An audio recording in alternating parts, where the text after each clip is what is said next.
Chapter 3. Now there was a long war between the house of Saul and the house of David. But David waxed stronger and stronger, and the house of Saul waxed weaker and weaker. And unto David were sons born in Hebron. And his firstborn was Amnon of Ahinoam the Jezreelitess. And his second Chileab of Abigail, the wife of Nabal the Carmelite. And the third Absalom, the son of Maacah, the daughter of Talmai, king of Geshur. And the fourth Adonijah, the son of Haggith. And the fifth Shephatiah, the son of Abital. And the sixth Ithream, by Eglah David's wife.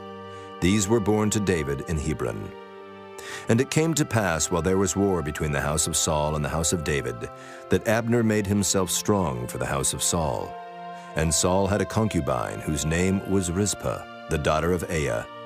And Ishbosheth said to Abner, Wherefore hast thou gone in unto my father's concubine? Then was Abner very wroth for the words of Ishbosheth, and said, Am I a dog's head, which against Judah do show kindness this day unto the house of Saul thy father, to his brethren and to his friends, and have not delivered thee into the hand of David, that thou chargest me today with a fault concerning this woman? So do God to Abner, and more also. Except as the Lord hath sworn to David, even so I do to him, to translate the kingdom from the house of Saul, and to set up the throne of David over Israel and over Judah, from Dan even to Beersheba. And he could not answer Abner a word again, because he feared him.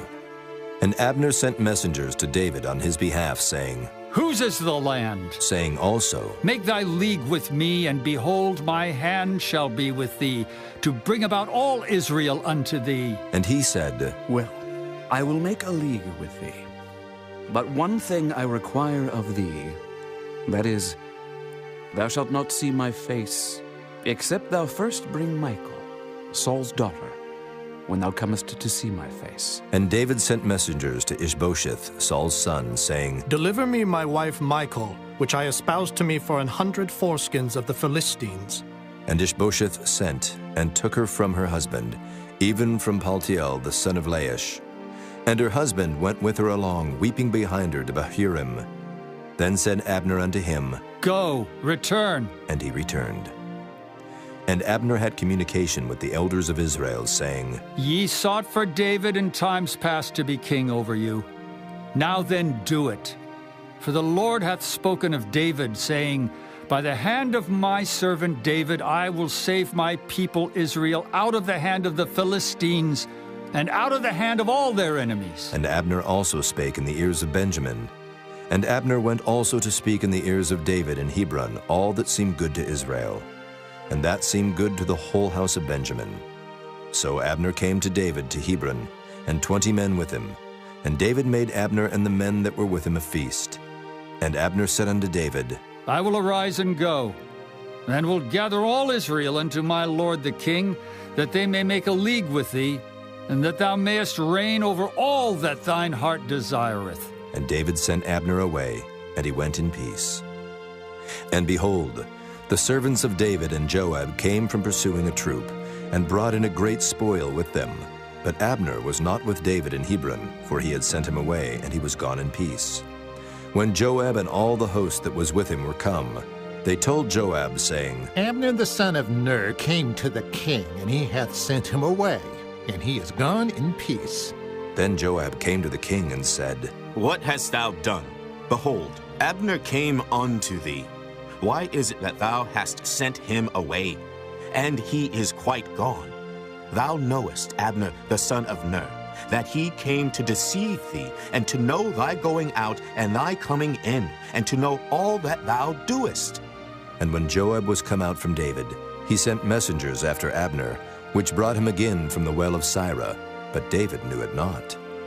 And when Abner was returned to Hebron, Joab took him aside in the gate to speak with him quietly, and smote him there under the 5th rib, that he died for the blood of Asahel, his brother.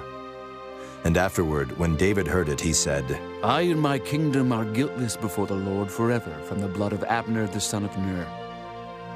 Let it rest on the head of Joab, and on all his father's house. And let there not fail from the house of Joab one that hath an issue, or that is a leper, or that leaneth on a staff, or that falleth on the sword, or that lacketh bread.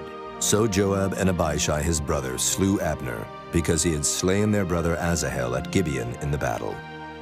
And David said to Joab, and to all the people that were with him, Rend your clothes, and gird you with sackcloth, and mourn before Abner. And King David himself followed the bier.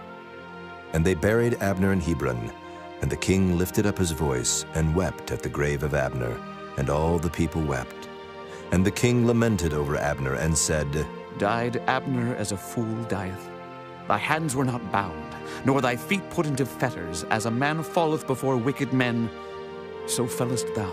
And all the people wept again over him. And when all the people came to cause David to eat meat while it was yet day, David sware, saying, So do God to me, and more also, if I taste bread, or aught else till the sun be down. And all the people took notice of it, and it pleased them, as whatsoever the king did pleased all the people. For all the people and all Israel understood that day that it was not of the king to slay Abner the son of Ner. And the king said unto his servants, Know ye not that there is a prince and a great man fallen this day in Israel? And I am this day weak, though anointed king. And these men, the sons of Zeruiah, be too hard for me. The Lord shall reward the doer of evil according to his wickedness,